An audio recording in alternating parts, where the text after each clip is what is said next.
Assalamu alaikum wa rahmatullahi wa barakatuh, everyone. Welcome to Canada Today Youth Edition. This is your host, Brother Muhammad Maxwell Hassan. Yes, my middle name is Maxwell, right here on Muslim Network TV.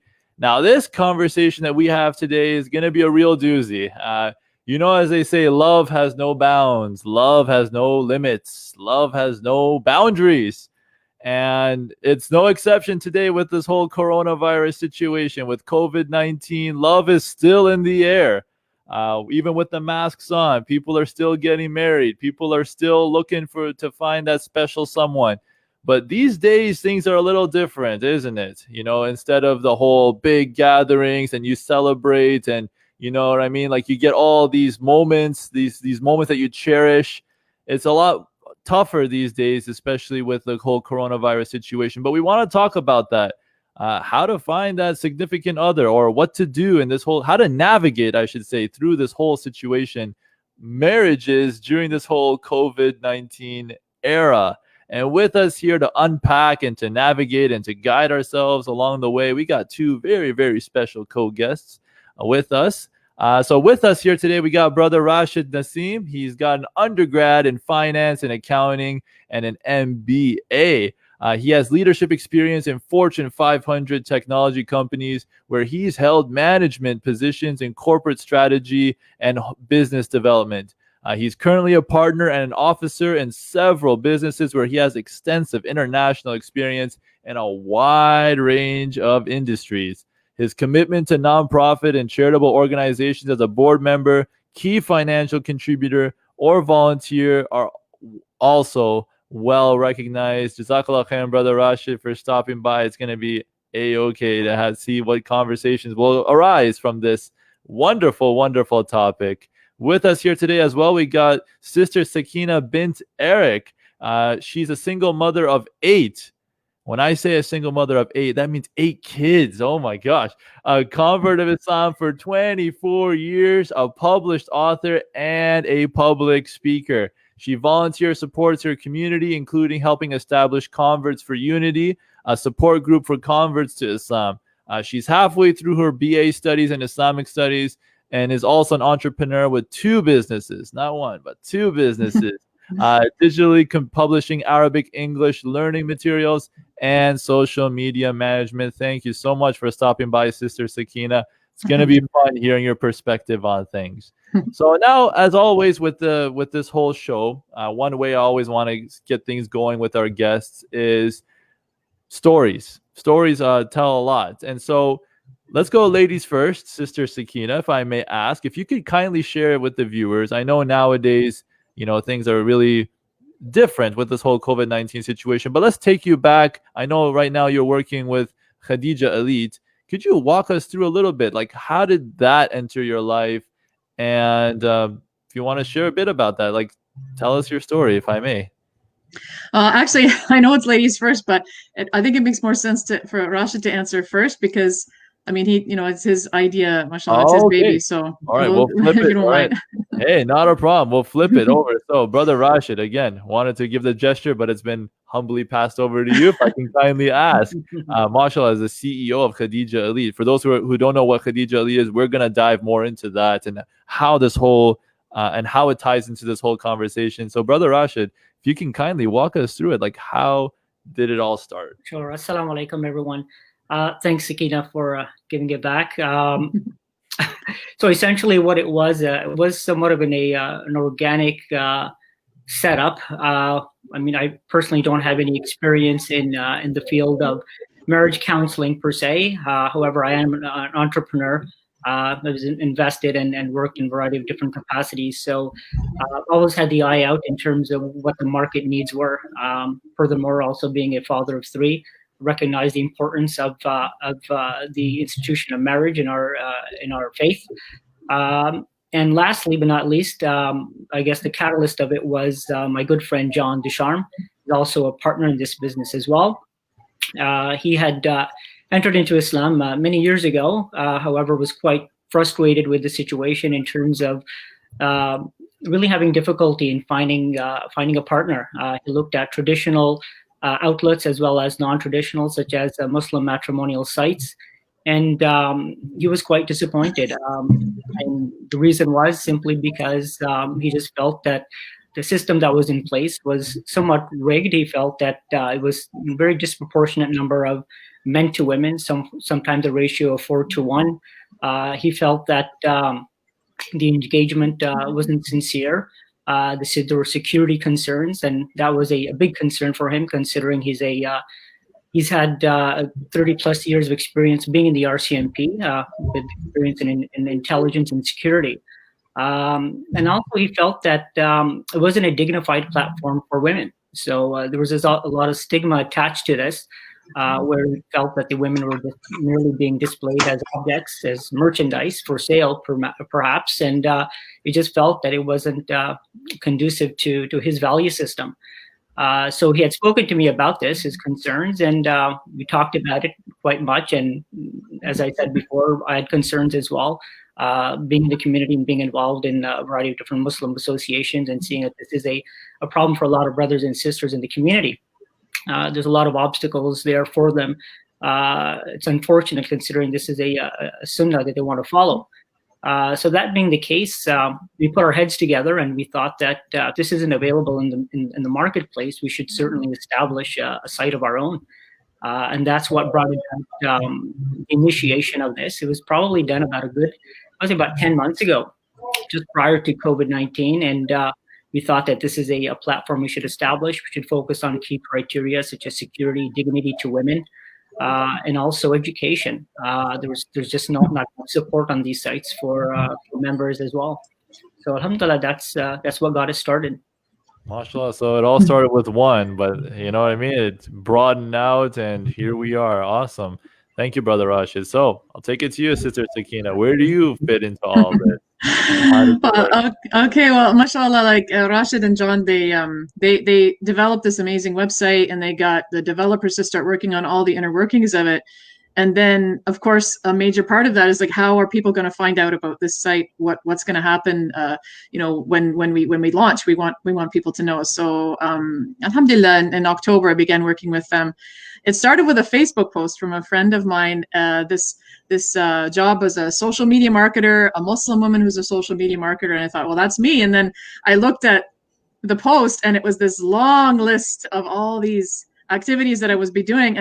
But I thought, this just really sounds like something I could really support, just emotionally, and as a community leader, to be a part of it would be so excellent. So when I had the first meeting with them, they had the laptop, and they showed me how dignified and how empowering the whole process is, and how it really protects the sisters as they go through this very sensitive journey. And I was even more like, when I went to the first interview, I said, okay, I'm applying for a job. But then after I saw the website, I literally told them, I said, even if you don't hire me, I'm marketing this website for you. I'm still going to tell people about it because it's just so exciting. So so I've been working really hard for the last couple of months to manage the social media and collect resources from specialists about counseling, and so that we can make sure that we support people and have the whole experience just be one of empowerment and safety and hopefully love, inshallah, for our sisters and brothers. Wonderful. Look at that. So it just spoke to you right away. It was almost, yeah. I don't want to say it was like love at first sight, but you know what I mean? Like, you just saw it right away, and you're like, that's me. That's what I got to do. That just speaks to, mashallah. Wonderful. So I'm gonna stick with you, Sister Sakina, for a moment, because let's transition over to the general public now. Let's say, based on your experience and based on the things that you've seen, the things that I'm sure you have, family, friends, things in your inner circle, just general observations, online, offline. What are some common trends regarding Muslim marriages in this COVID-19 era? Of course, we can say this over and over and over again. This is a unique circumstance. It's not something that happens every day. The situation is totally different. But throughout this whole year, let's say 2020, what have you noticed in terms of some trends within Muslim marriages these days? Well, everybody's kind of keeping to themselves. So I have to really just go to what the media is saying about marriage these days. And unfortunately, because people are just at home and they're stuck with each other more than normal, that there's actually a lot of marriage problems. And we see in the media, and the percentages in the Muslim population are not that different than the rest of Canada. 50% of marriages are ending, and the COVID is actually increasing this amount. So it's quite sad that marriages are ending just because sometimes people will have an easier time when they don't see each other all day, just in the evenings or the weekends. But on a very serious note, it's very sad to note this, and that we hope that there would be some more support in the community, that there would be more resources and that. But unfortunately, it's just a situation where people just they don't have the tools, maybe they don't have the education to deal with things properly, or there are situations that just can't be helped, and people have been breaking apart. But when we were resorting with, we've been doing a lot of conversations with imams and figures in our community, and we've discovered that actually there's been a lot of marriages happening too at the same time. It's very interesting, where we see a lot of couples breaking up, but there are actually still a lot of young couples actually getting married. The imams that we spoke to, we've counseled with them, our imam council, and they've actually really been very active conducting marriages too. So, subhanAllah, it's the marriage trend seems to be even more active than normal, and it's so. It's bittersweet, I suppose, the results of marriage in this era. Wow, I don't know what to follow. That's interesting. There was one particular part of that answer that really stuck out to me, was where people are cooped up in their homes, and it just, would you say, and Brother Rashid, maybe you can chime in on this, would you say that it exposes the holes in the marriage because of this, that you're constantly back and forth? Or do you think the COVID situation created, let's say, this tension? Is the COVID-19 creating this tension, which is unfortunately breaking down relationships? Or is this just revealing, or just like revealing the holes that's already existing? What would you say about that? Yeah, I mean, it's unfortunate though, but Sister Sakina is correct. I mean, the statistics have demonstrated that here in Canada and elsewhere as well.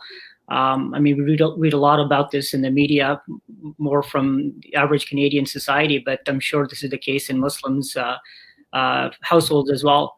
I would say, I mean, the COVID scenario pretty much, quarantined everyone into their homes, and it exposed the cracks in the marriages, in the relationships.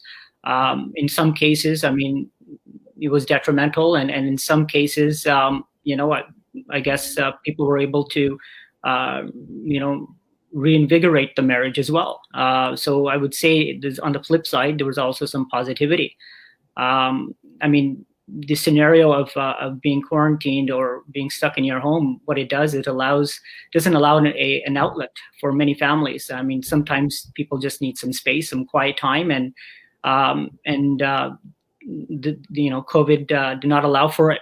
So it pretty much allowed certain issues and concerns within a household to fester, and there was just no outlet for anyone to physically leave. Many couples, unfortunately, they have a release to go to work or just to go out for a walk, or whatever the case may be, but this pretty much hindered all of that.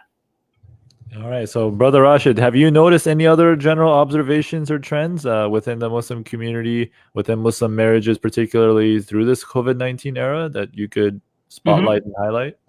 Yeah, certainly. I mean, as Sister Sakina mentioned, I mean, myself and the team, we've done extensive work and research and interviewing and speaking with many imams throughout Canada. And it was ironic that many of them stated that during this period, they've actually conducted many more nikahs than usual. And some are saying up to 2 to 4 a day. Yeah. So yeah, is it like people just getting bored? They're like, I have nothing else to do. Yeah, let's put a ring on it. Like, what's the deal there? Exactly. So I mean, it begs the question. I mean, why is this happening?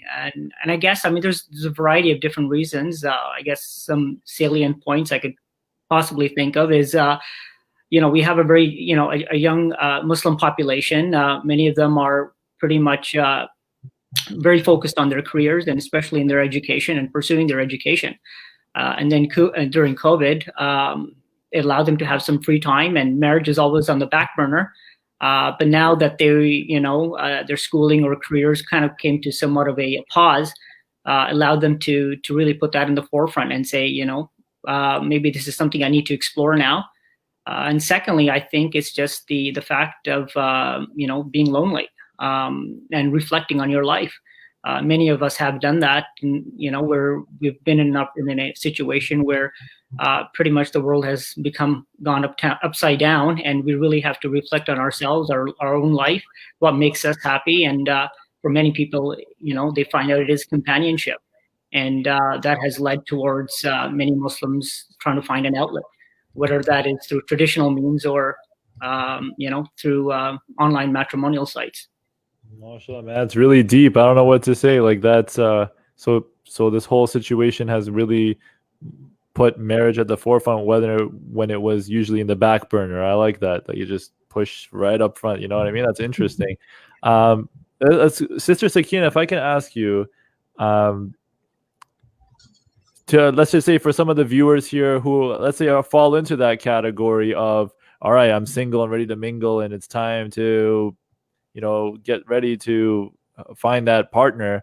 What would you say are some examples of pitfalls or mistakes that you've seen that you would advise a lot of new Muslims, like newly-wed Muslims or people who are on the verge of getting married? What would you say are some examples of pitfalls that you would look at and say, you know what, yeah, don't do this, like just stay away from this, or you know what I mean? Like, are there any examples that you would highlight for that?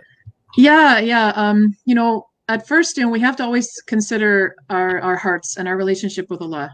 This is the first thing that any Muslim has to concentrate on, no matter what their situation is, whether they're married or single or engaged or whatever. So that the first thing is that the people have to really be careful that they're conducting themselves in a way that Allah is pleased with, because when you begin anything, you say your Bismillah and you start any kind of endeavor, you really hope that Allah subhanahu wa ta'ala blesses it. And if it begins with haram, or if it begins with bad intentions, or it begins with, carelessness and haste, then generally down the road, you will see, some big problems from that. So one thing that I had noticed, I heard a couple of stories from the community that, like a brother and sister will get so-called engaged, a young brother and sister will get so-called engaged, but they haven't had nikah.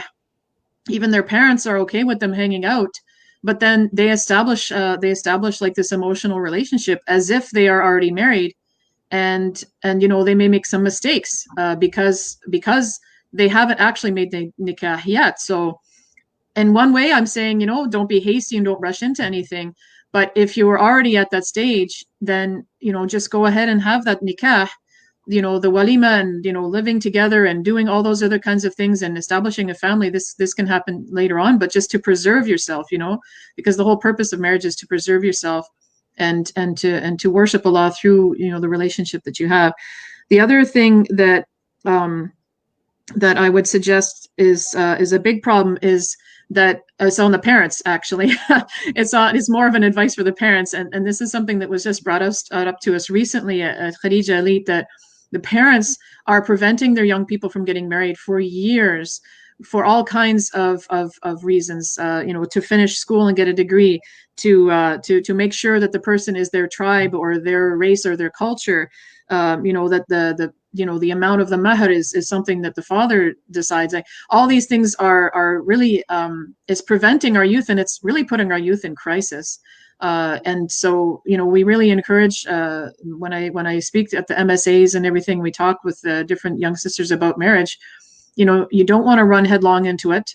You do want to be patient, but you don't want to fall into haram. And so, however you can avoid that, you should try, because the most important relationship that you have is with Allah. And if that's not straight, then really nothing else in your life is going to make sense or work out well for you.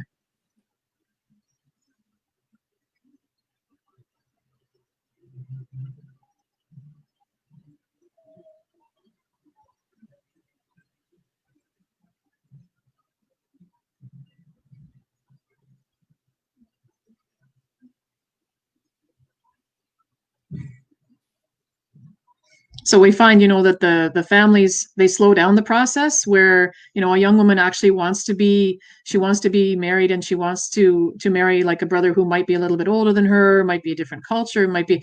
And the Prophet Sallallahu Alaihi Wasallam said, if you have a young man coming to you whose religion you're pleased with, then marry your daughter, or else what is the threat? That fitna and trials and tribulations will spread.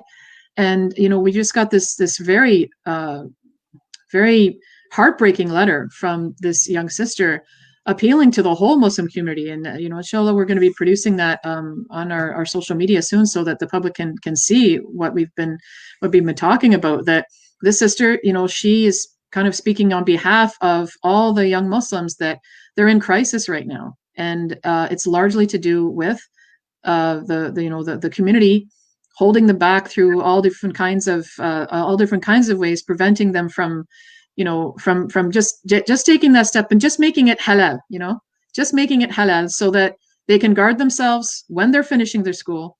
They can make connections with somebody, yes, who is not from their culture, or even speaks the same language as a first language or whatever. But that it's a crisis situation, and it really means a lot to me, because I have my children are older, that we make these marriages easy for our young people, and so that we can protect them and help rescue them really from the crisis that they're in right now. Mashallah, that's a really good point. And yeah, so I guess thinking ahead, it's almost like no one's good enough for my son, or no one's good enough for my daughter. I'm sure everyone has those moments. Brother Rashid, let me take it to you. What are some pitfalls that you would say that a lot of new Muslims, newlywed Muslims, need to avoid? What are some things, common traps, things of that nature? What would you say? Yeah, certainly. I would say that managing expectations is huge, especially in a scenario where typically Muslims couples, when they get married and have their nikah, prior to that, they don't have the luxury. In most cases, don't have the luxury of having some meaningful interaction.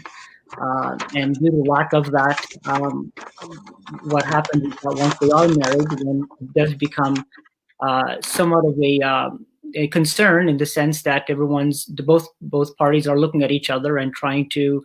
There's a lot of judgment going on in terms of expectations they've had, and see whether the other will fulfill it. It's not I would say that it's not a matter of finding the right person, but it's a matter of becoming the right person, and becoming the right spouse for each other. It involves some work, involves effort, but ultimately it's a matter of understanding the obligations you have towards your spouse, rather than focusing on your rights. Of course, that is important, but initially in a marriage, I think if both parties focus on each other's rights rather than their own, I think that would resolve a lot of issues down the road. MashaAllah. So it's like you're not looking for that. You're not always looking for that Prince Charming or that damsel in distress. You focus on being the individual that people would want to have. That's a good point. Like, just constantly just turn it inward, right? That's a good point. So we spoke about the pitfalls, the negatives. Let me still stick with you, Brother Rashid. Let's flip that coin now. What are some, if you could like distill things down to I know it's really difficult, but let's just hear how it goes. If you could distill things down to, let's say, one particular top factor to have a successful marriage, what would that be in your opinion? If you could, there's so many avenues, so many different ways. What are the keys to success in a marriage? If you could distill it down to your number one, what would that be? Well, it might be a boring answer, but I would say that it's do your homework up front, do your due diligence. I'm a more of an analytical and objective person, so this is the steps I would take, but I would highly recommend that we recognize the fact that there's emotions and softer concerns out there in terms of looks and so forth. But I think ultimately what makes a successful marriage is the key criteria in terms of judging a relationship according to compatibility of needs and wants, from a financial perspective, recognizing the fact that how will you arrange finances when you live together? How will you raise children together? What about the in-laws and other obligations that one may have with their extended family? I think these are some of the tough questions we need to ask, and I think having that done prior to the nikah is paramount.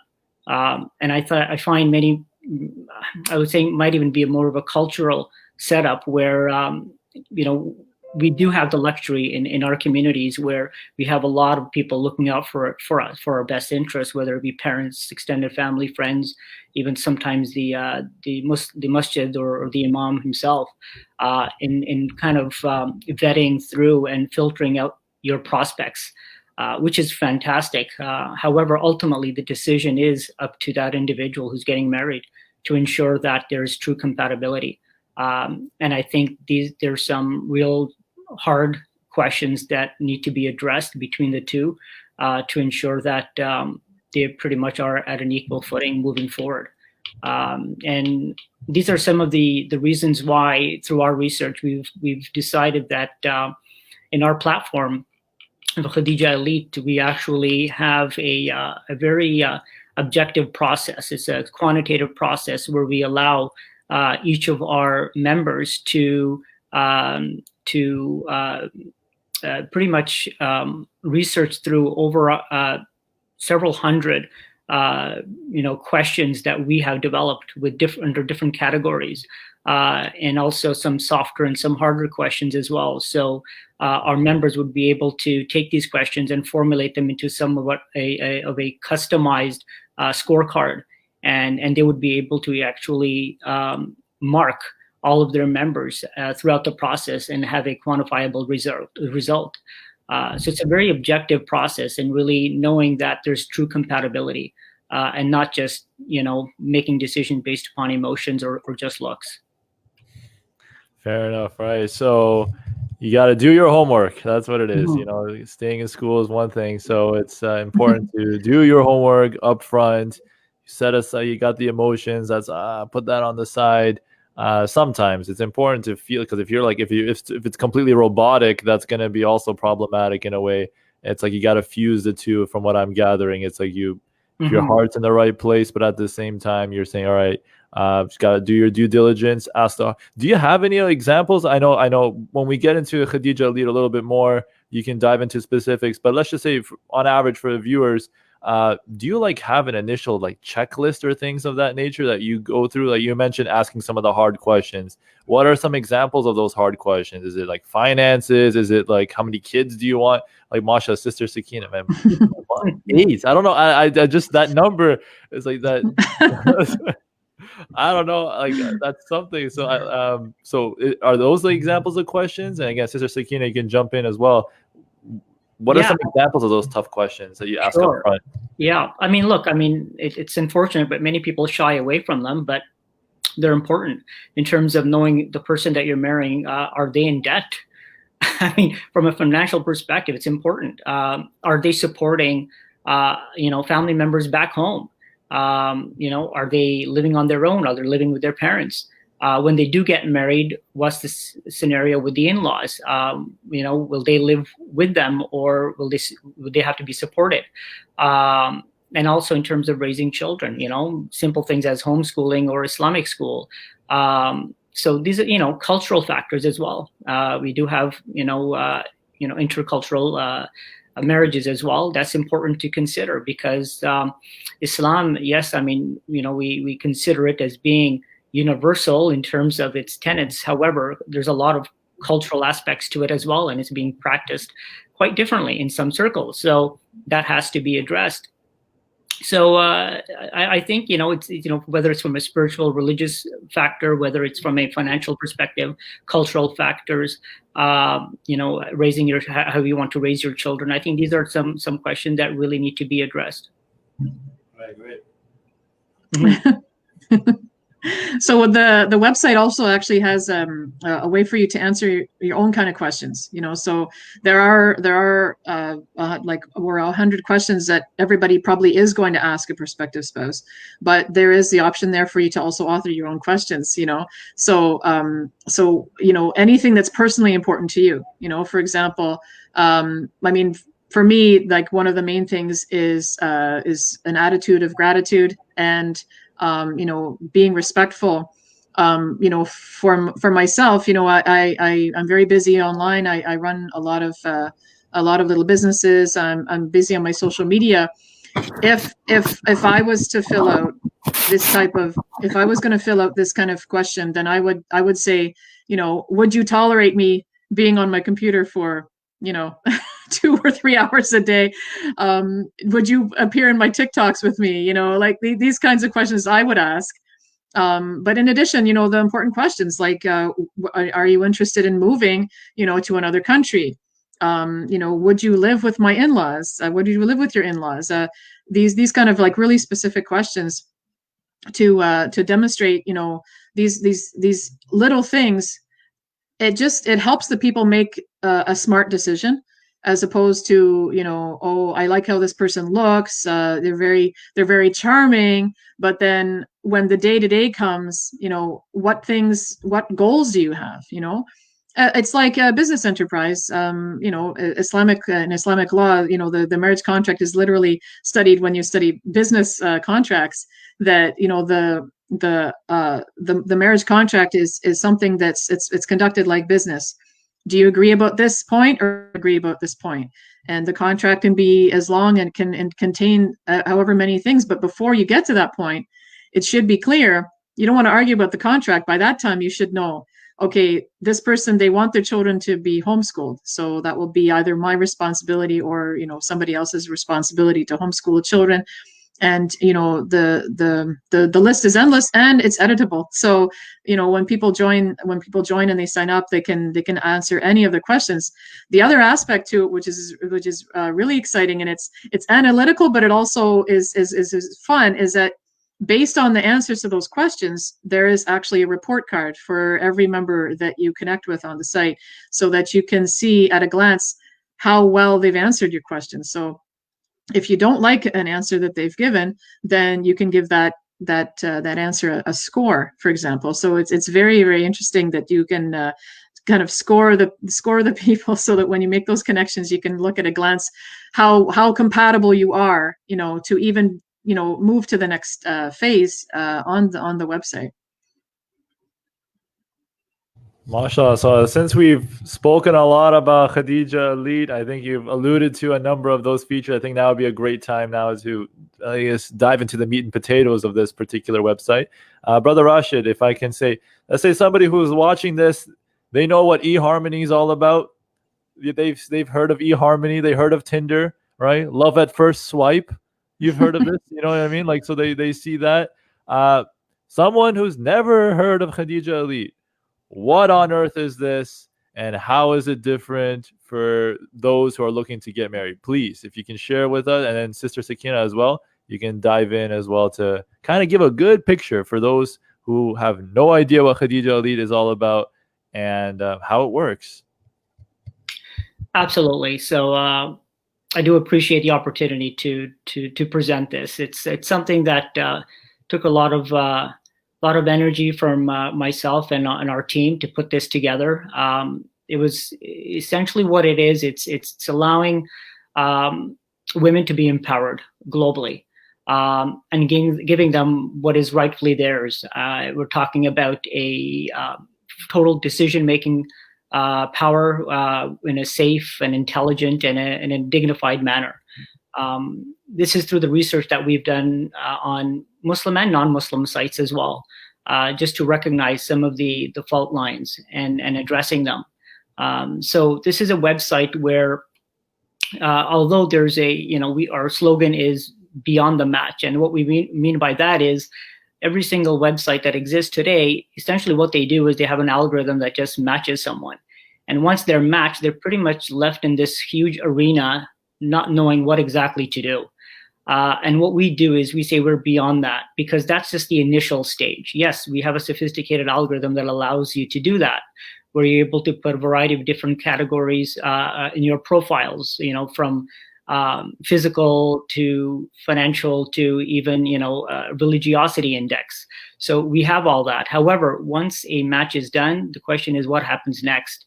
And what we have recognized is that in all the platforms that exist, pretty much everyone, when they enter into that arena, they're left to their own. And what we do is we ensure that we guide everyone through that process. And that is really what matters. It's not doing the initial match, but it's how you progress through it. So what we've done is we've come up with a ingenious way of having that relationship build in phases, where everyone else in other sites are literally in just one phase throughout the whole time. We've split it into 4. Why? Because we understood the fact that this is a process that will take time, and it has to be built over time, and trust has to be built between the two members. So there's a buildup of confidence as one progresses through those phases. And what makes it interesting is that because we recognized that women were not being addressed, the sisters were not being addressed in these other sites, we actually gave the full control to the sisters in our site. Meaning, as the relationship progresses from phase 1, 2, 3, and 4, it is only the sister who has the opportunity to migrate this relationship to the next level. The brother doesn't. So, and the reason why we've done that is because through our studies, we've recognized that the men are too eager to jump to the next phase, and the women are the ones who are a lot more cautious and more deliberate in terms of their actions. So that being the case, what we've done is, for the very first phase, we've recognized that many men are actually looking at the pictures and swiping left and right, which is very undignified in our, from our sense. And we felt that why should women be put on almost on display and having men do such demeaning things? We said no. At the beginning, the women's picture will not be shown; it'll be blurred. So the men would be forced to look at their profiles, read it, and truly engage with them. And once that engagement is done and the discussion is done between the two, only then, when the sister feels comfortable enough to migrate this to the next level, then she allows that migration to happen to the next phase. And only then her picture is revealed. So in succession pattern, as you elevate to a higher level, more and more is revealed. Eventually you'll be able to do video chatting and obviously meet in person. So the phase process is a very graceful process that allows the communication and the interaction to really slow down. So there's some meaningful discussions happening, and through those, and that's where our proprietary scorecard comes about, where we allow at each phase, we allow the sisters and the brothers in this case to develop a scorecard.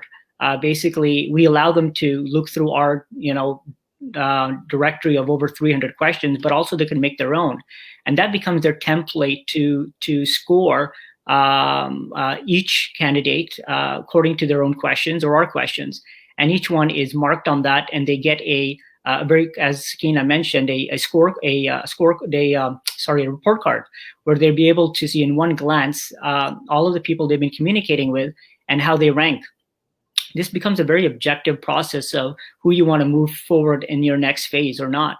And finally, one of the key factors for us was also security. What we've done is, and through our research, we've found that there's so many people putting fake, coming on with fake profiles. To address that, what we've done is we have a very sophisticated system where not only do we do ID verification with partnership with over 200 countries.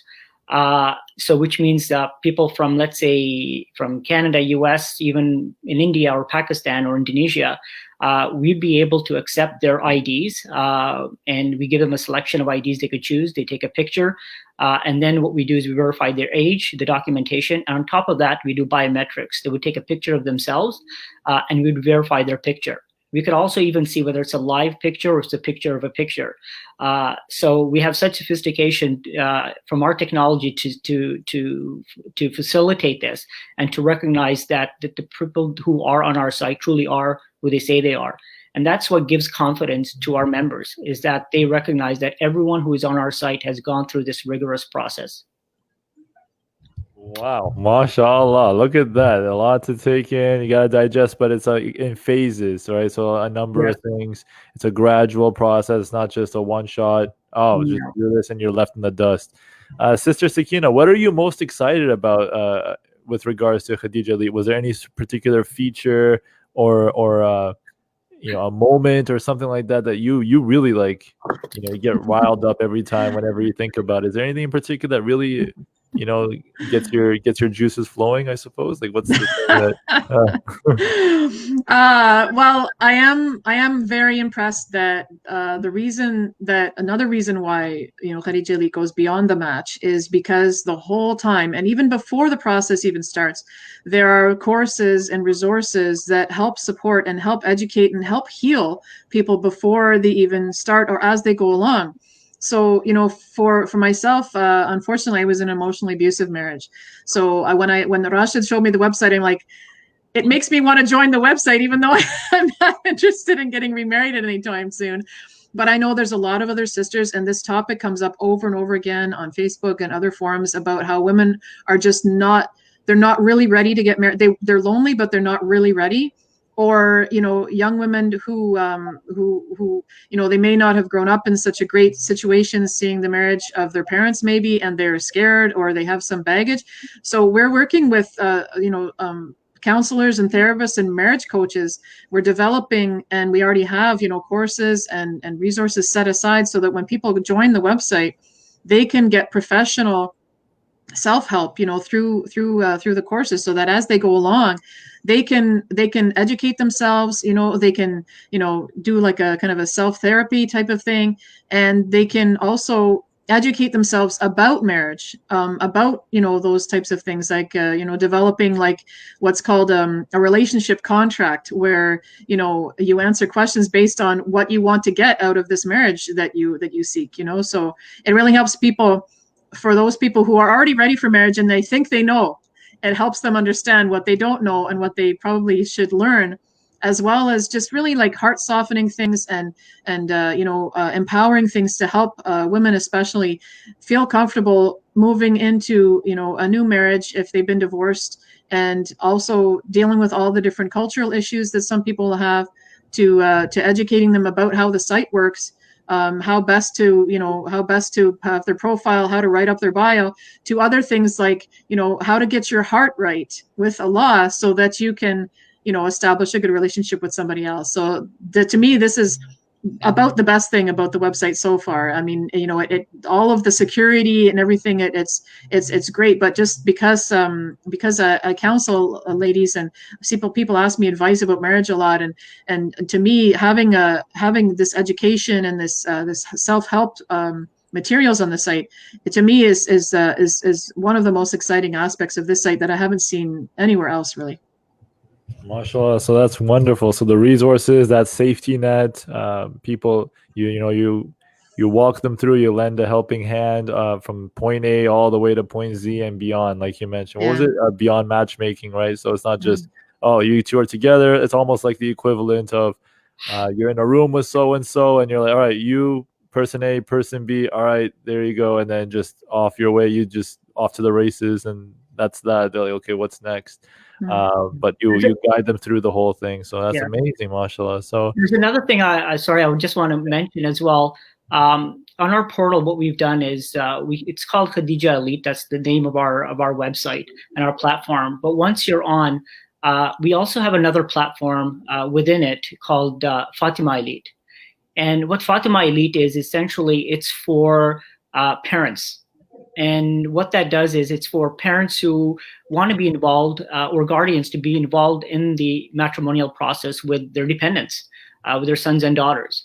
And we do recognize the fact there's a lot of communities out there, even here in the West as well, where this is still quite important, where the parents want to be involved.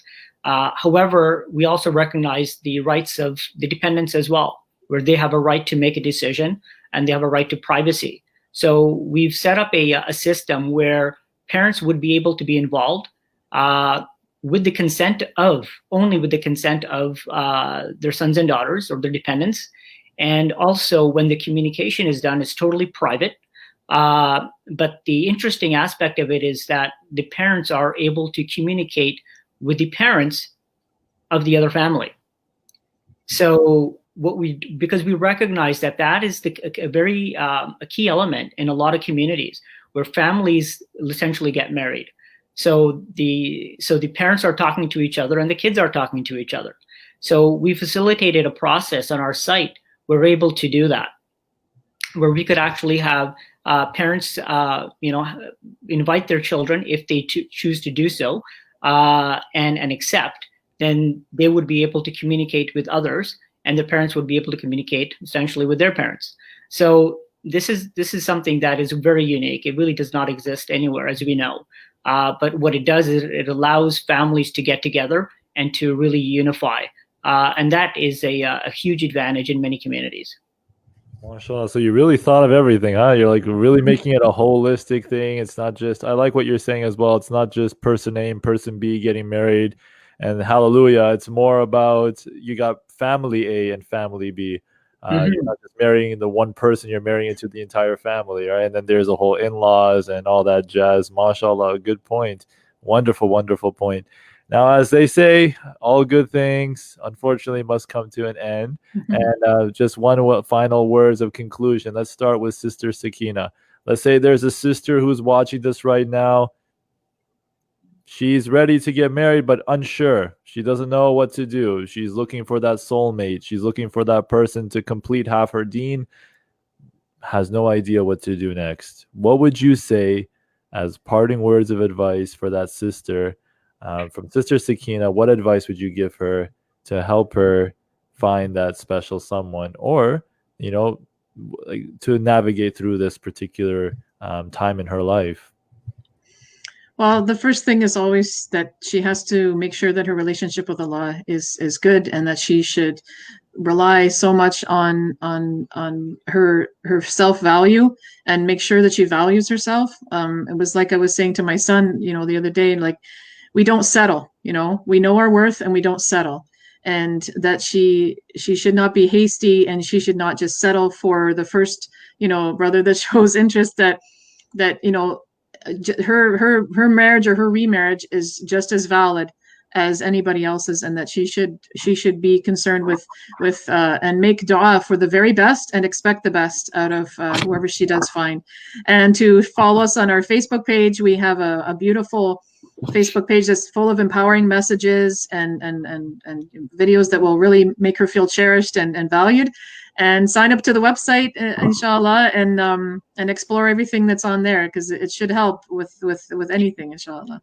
MashaAllah. So I'll take it to you, Brother Rashid, to close it out. Let's say there's a brother, based on the way how I guess initially how it's presented with Khadijah Ali with the sisters in charge, it's almost like the guys are hanging in the dust. Oh, great. What do I do now? Let's say we got a brother here, single, ready to mingle, or he's just, again, he's confused. He sees things and he's like, you know what? Again, you mentioned at the very beginning of this program that more marriages happening, like with COVID. I don't know, just it's an idea in the back burner. Now it's at the forefront. Let's say there's a guy really serious. He's really confused, doesn't know what to do next. What advice would you give to that young man to say, you know what, this is what you really need to know about marriage that would make your life so much better? What would it say? What would you say, Brother Rashid? Well, I would echo pretty much what Sister Sakina has eloquently said as well.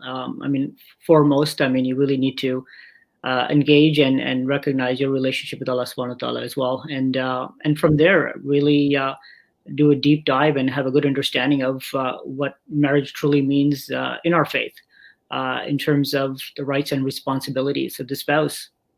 I think it's unfortunate, but many people get their knowledge base pretty much from TV and media channels and movies. The romantic aspect is there, but however, there's also responsibility. And I think it's a matter of education, and that's where on our website, our website is not designed just for people who want to get married immediately, but it's for anyone who's even contemplating it for the future, within a year or so, because it's established resources that we have. It allows people to come in and first, even take courses. There's courses that we've designed where members would be able to go and educate themselves on the whole process of marriage. What does it mean in our faith, but also from a psychological perspective as well. So I think education is key. And I mean, whether you want to get married now or in the future, I think that's what our site is providing, those resources for someone to come in. And then when they're comfortable, then absolutely they could start engaging and speaking with others within the community. But I think the key aspect is establishing some education for themselves. MashaAllah, Brother Rashid and Sister Sakina. With that, thank you both so much for stopping by. And again, Khadijah Elite, if you haven't heard about them, inshallah, when's it launching again? Like officially? I think officially, we haven't established the date where we're at this point. We're saying it's early 2021. Right. But inshallah, it'll be very, very soon. All right, early 2021. Keep your eyes and ears open for that. Thank you both so much. MashaAllah, you two have added tremendous value, a lot of input. And for those trying to navigate through marriage in this whole COVID-19 era, I think you two have really dissected a lot of those key topics. So thank you, Sister Sakina, and thank you, Brother Rashid. So now, again, final thoughts here. Let's go to me alone here. I want to talk one-on-one with the viewers. Want to make sure that we're in good shape here now. When it comes to the whole idea of marriage, I know, it sounds sweet. And you've probably even seen a lot of people talking about this. You may even hear a lot of jokes, more, that last a lifetime, right? Some people say marriage is like a fortress. Those who are out want to get in, and those who are in want to get out, right? You hear it all the time. You hear about cracking jokes left, right, and center. But the one thing, if I can humbly share with you, that's resonated with me, and it's echoed, it's a nice common thread throughout this whole conversation, is to not to be focused on finding the right person, to be the right person. And I've heard it been put like this. You may have heard folks saying that marriage is like 50%, 50%, you're 50%, the other 50%, you make 100%. You're half and the other person's half and you make a whole. No, that's not how a marriage is ideally made. You want to be 100% with another 100%, not to be dependent on one another, but so that you can stand on your own 2 feet and be proud. Because the worst thing that could happen is when you marry out of desperation. When you're not full and you're seeking that, fulfillment from someone else, it's like it all ties back to what it was said before, is that we don't want to rely on the creation when you have the creator. Creation is limited. Human beings are limited. People have capacities. People can't fulfill your needs. People can't be there for you all the time. How many times have you tried calling someone they didn't pick up? That's a simple example, but who's always there 24/7? Who will never let you down? Who has been there for you? Who is there for you now? And who will always be there for you? The one who created you, Allah subhanahu wa ta'ala. And so with that, may Allah subhanahu wa ta'ala make us among a generation of those who have flourishing Muslim marriages and who set out in the right way. This is your brother Muhammad Maxwell Hassan. Tune in every Wednesday at 7 p.m. Eastern Standard Time for another episode. And with that, stay strong, stay safe, and stay proud to be Muslims. Assalamu alaikum wa rahmatullahi wa barakatuh.